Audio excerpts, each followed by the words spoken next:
Previously, Cian was blessed by all 7 gods with overly powerful abilities, making him so powerful that his father begged him to keep his powers hidden from others, but with those powers. One day he saved the king's and duke's daughters from an orc army, and they instantly took a liking to him. So Tellys and Silk pretended to be scared and invited Cian to sleep with them in their room. When the king and duke learned of this, they set up an engagement for both Silk and Tellys with Cian. But after Cian became famous for saving 2 princesses from an orc army, the chief of the Night Order Tijuana fell in love with him after Cian defeated her in a mock battle. And Tellys and Silk were jealous.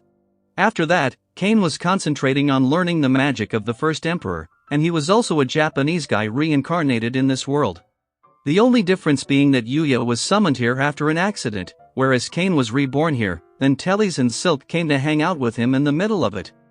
But Cian got away from there, but Tijuana also arrived to have another battle, and Cian barely ran away before he gets caught up by 3 of them again. Because today was the day Cian was going to register as an adventurer in the guild, Cian disguised himself as a commoner, hiding the fact that he was a noble, and began from the bottom of the ladder as a G-rank adventurer. But some ruffians wanted to have their way with Risha the registrar and kick out Cian from there as he stood up to save her, but their attempts failed every time.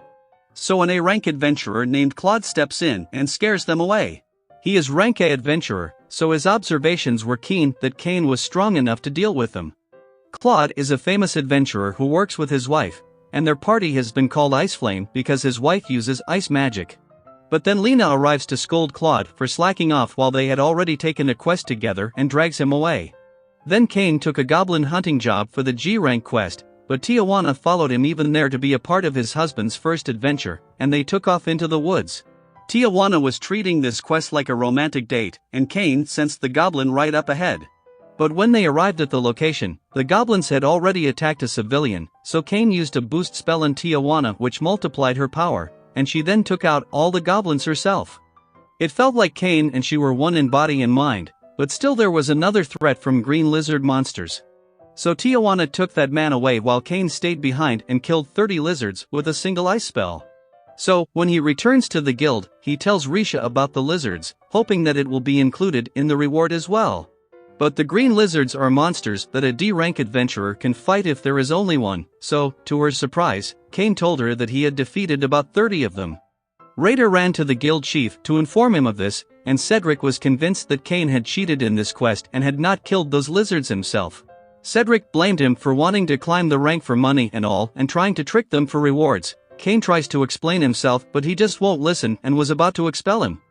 Risha tried to stop him from abusing his authority, but he's just so full of himself, so when the guild master arrives to settle this, Cedric tells him that a child like Cian can never defeat a green lizard.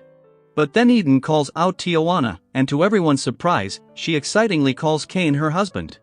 Then Cedric gets another shock when Eden tells him that Cian is a baron and the hero who saved the 2 princesses, and Eden, also Tijuana's own brother, means that Cian is his brother-in-law. Cedric got his daily dose of shock, so he apologizes to Cian, but according to the rule, if a commoner insults a noble, he gets the death penalty. But Cian didn't want to take such drastic measures for such a minor issue, so he forgiven him. Now, Eden was thinking of promoting Cian for the job that he did, but Cian was even more powerful than Tijuana and even took out a red dragon. So Eden considers promoting him directly to rank A. But as a brother, Eden has only one request from Cian, to take care of his tomboy sister. Then the 7 gods were all judging his progress. But some gods were concerned that they might have made him a bit too strong. But the threat that is about to come is overwhelming, so Cian needs to be even stronger to face him, so they had a very special person to train him, but that is for the next time. For now, Cian overslept for the day of the entrance exam, so he rushes to the academy. The exams were held in a 10th seat in Class A, but there were no noble children present. So, after that, the teacher gives them their sheet, and the questions on it are of a grade schooler's level, which Cian can easily answer. Cian finished the test in half an hour. And as the time was up, they got to the arena for practical test where the teacher would test their magical levels, and Cian saw how other kids were so weak. So he decided to hold back as much as he could. He simply used a low-level fire spell and yet he destroyed the entire area with it. The teacher couldn't believe what they saw, but they were hurrying to make sure no one was hurt, and then came the swordsmanship test. To which the academy had invited a rank adventurers for them to train with. One of them was Claude. Seeing Cain, Claude sorted him out to train with him. So Cain used boost to instantly gain advantage, and seeing him, Claude did the same. The teacher had to put a stop to the fight because they were discouraging other students there. So when the results came in, King Rex summoned Cain to talk about the destruction he caused at the magic test, and Cain explained everything to Rex about how he was able to use that level of magic. Rex was surprised that Cain got the hang of Emperor-level magic, so Cain wanted to try it again somewhere else with his full power. But the king, duke, and prime minister clearly rejected his idea because it could cause a huge commotion. But aside from that, Rex wanted to know where Cain took the exam because Tellys and Silk didn't see him at the academy, and where Cain took the exam was the southern part, but that's where commoners take the exam. And where nobles take the exam was the northern part. As a result, the headmaster himself had to travel all the way to Duke Eric to report about Cain, thinking he was a commoner. Upon hearing this, Eric bursts out laughing as Cain has caused yet another commotion. So for the results, Cain checked it out in the academy, and he aced the exam with a top-notch score, and there he met his older sister Rain, who adored Cain so much that some might think she got a brother complex, but anyway, Cain had to give a speech since he came out on top. There from the first day 3 of them were close to each other, and the fans of Tellys and Silk were giving a third degree to Cain from behind. Then, as a top-ranker headmaster calls out Cain for a speech, tense from it, yet Cain gives out an excellent speech to everyone. But the king also came to deliver a few words of encouragement to the new students right beside Cain, but from the looks of it Rex was really warning Cain indirectly to be careful. Then the academy year begins when the teacher Elka tells them to choose a carrier before beginning their studies, and Cain wanted to be an adventurer, but Tellys and Silk give him a clear no. Because he is a noble and the future husband of 3 princesses, so he must choose a nobility course, but he can still choose adventurer as a secondary carrier.